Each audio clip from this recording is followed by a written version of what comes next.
Welcome to Mooney Reads. My name is Beck, and today I have an announcement. I am going to be the guest host of the next round of the Queer Lit Readathon, so I'm going to talk to you all a little bit about what that is. The Queer Lit Readathon happens twice a year in full, plus weekends in between, and it's hosted by Kathy and Rogan. Definitely check out their channels if you aren't already subscribed to them somehow. It's a really great readathon.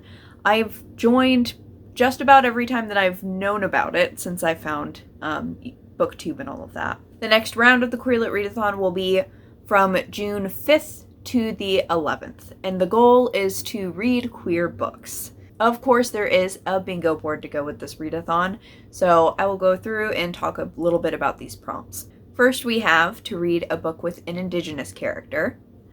Next, we have the group read. And this round for the group read, there are actually two possible choices. You could pick one of the group reads, or you could read both of them. The first one that we have is Tinderbox, The Untold Story of the Upstairs Lounge Fire and the Rise of Gay Liberation. So this is a nonfiction book that talks about the New Orleans Upstairs Lounge Fire, which was an arson, an anti-gay hate crime that happened in New Orleans in the 1970s.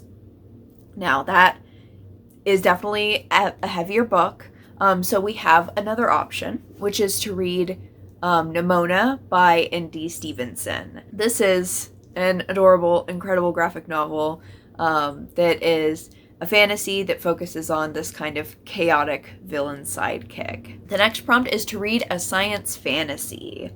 Now, science fantasy as a genre is specifically something that is a mix of like sci-fi, technology, and fantasy. Then we have the square where you can make your own prompt.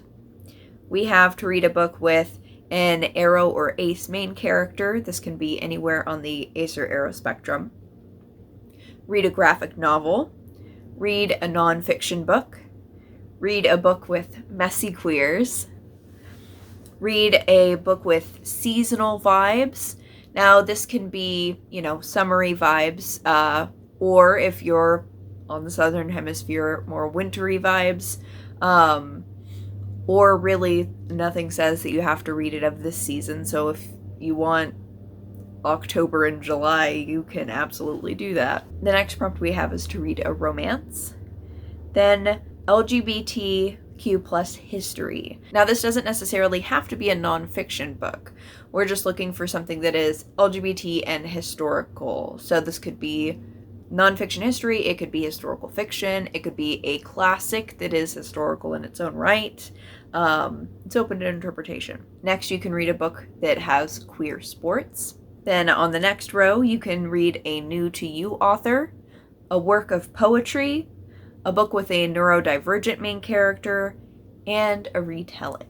So that's the bingo board. You can use one book to cover multiple challenges. You can do a whole bingo if you want. You can do a blackout. It's pretty flexible. The main goal is just to read queer books and celebrate queer books. In the comments, let me know what queer book you're excited to read. Definitely follow Kathy and Rogan.